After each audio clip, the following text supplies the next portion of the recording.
Official name Syrian Arab Republic, western Asia में स्थित एक देश है। इसके पास एक लंबा इतिहास और विविध प्रकार की जनसंख्या है।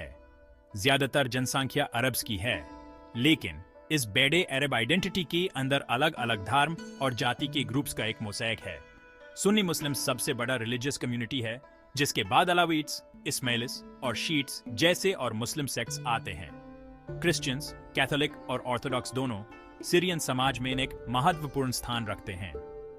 इसके अलावा द्रूज एक अलग धार्मिक विशेषता वाला समूह एक अलग कम्युनिटी बनाते हैं। ये डाइवर्सिटी सीरियन समाज की फैब्रिक में बुनाई हुई है और इसने इसकी समृद्ध सांस्कृतिक विरासत में योगदान दिया है। हालांकि ये तनाव और संघर्ष का एक क्रम भी रहा है, खासकर चल रहे सिविल वॉर के संदर्भ में। 2011 में अरब स्प्रिंग लोकतंत्र की समर्थन में उठने वाला एक आंदोलन प्योर मिडिल ईस्ट और नॉर्थ अफ्रीका में फैल गया। बशर अल असद के ऑथोरिटेरियन रेजिम द्वारा शासित सीरिया भी इसे अछूता नहीं रहा। तुनीसिया और इजिप्ट में हुई क्रांति से प्रेरित होकर सीरियंस सड़कों पर उतर आए और पॉलिटिकल सुधारों और अधिक स्वतंत्रता की मांग करने लगे। हालांकि असद रेजिम ने ब्रूटल फोर्स से जवाब दिया, शांतिपूर्वक प्रदर्शनकारियों पर टूट पड़े और एक पूर्ण सिविल वॉर शुरू कर दिया। यह संघर्ष तेजी से बढ़ा और इसमें रीजनल और इंटरनेशनल एक्टर्स भी शामिल हो गए। विपक्षी समूह जो शुरू में असद को हटाने की मांग में एकजुट थे, आइडियोलॉजिकल और सेक्टेरियन रेखाओं पर बंट गए। आइसिस जैसे एक्सट्रीमिस्ट ग्रुप्स के उदय ने स्थिति को और भी जटिल बना दिया, जिन्होंने इस अराजकता का फायदा उठाकर टेरिटरी पर कब्जा कर लिया।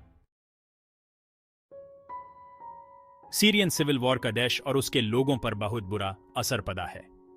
एक दशक से ज्यादा समय से चल रहे इस युद्ध में लाखों लोगों की मौत हुई है और लाखों लोग बेघर हो गए हैं। सीरिया की अर्थव्यवस्था बर्बाद हो चुकी है, इंफ्रास्ट्रक्चर तबाह हो गया है और इंडस्ट्रीज खत्म हो गई हैं।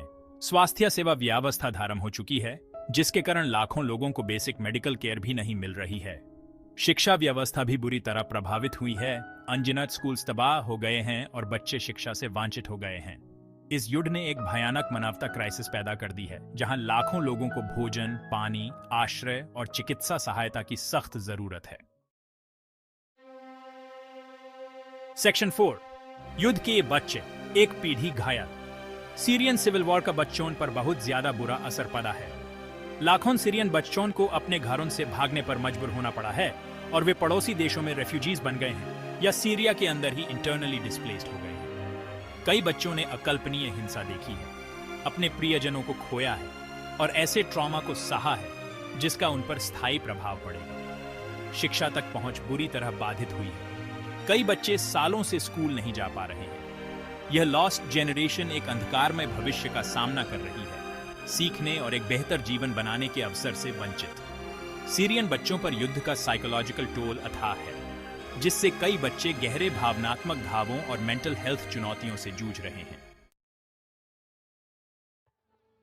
सेक्शन 5, भूकंप के बाद विनाश में इजाफा। फरवरी 2023 में तुर्की और सीरिया में एक विनाशकारी भूकंप आया, जिससे व्यापक विनाश हुआ और जान माल का नुकसान हुआ। इस भूकंप ने सीरिया में पहले से ही भयावह मानवीय स्थिति को और भी बदतर बना दिया। देश के सीमित संसाधनों पर और दबाव डाला और इसके लोगों की पीड़ा को और बढ़ा दिया। भूकंप ने हजारों इमारतों को नुकसान पहुंचाया या नष्ट कर दिया, जिनमें घर, अस्पताल और स्कूल शामिल हैं। इसने पानी और बिजली जैसी आवश्यक सेवाओं को भी बाधित कर दिया, जिससे कई लोग बुनियादी जरूरतों से भी वंचित हो गए। अंतरराष्ट्रीय समुदाय ने मदद के लिए हाथ बढ़ाया, लेकिन जरूरतें अभी भी बहुत ज्यादा हैं। सेक्शन 6, जियोपॉलिटिकल क्रॉसरोड्स, सीरिया की जटिया राजनीति में भूमिका। सीरिया की जियोपॉलिटिकल स्थिति ने इसे क्षेत्रीय और अंतरराष्ट्रीय हितों का केंद्र बिंदु बना दिया है। यह देश तुर्की, इराक, जॉर्डन, लेबनान और इजराइल के साथ सीमा साझा करता है, जो इसे एक अस्थिर क्षेत्र के मध्य में रखता है। सीरियाई गृह युद्ध ने बाहरी अभिनेताओं को अपनी ओर खींचा है, जिनमें से प्रत्येक के अपने एजेंडा और हित हैं। ईरान, जो कि असद शासन का एक प्रमुख सहयोगी है, ने काफी सैन्य और वित्तीय सहायता प्रदान की है और वह सीरिया को इजराइल और पश्चिम के खिलाफ प्रतिरोध के अपने धुरी में एक महत्वपूर्ण कड़ी के रूप में देखता है। ईरान द्वारा समर्थित लेबनानी शिया आतंकवादी समूह हिजबुल्लाह भी सीरियाई संघर्ष में सक्रिय रूप से शामिल रहा है और वह असद की सेनाओं के साथ लड़ रहा है।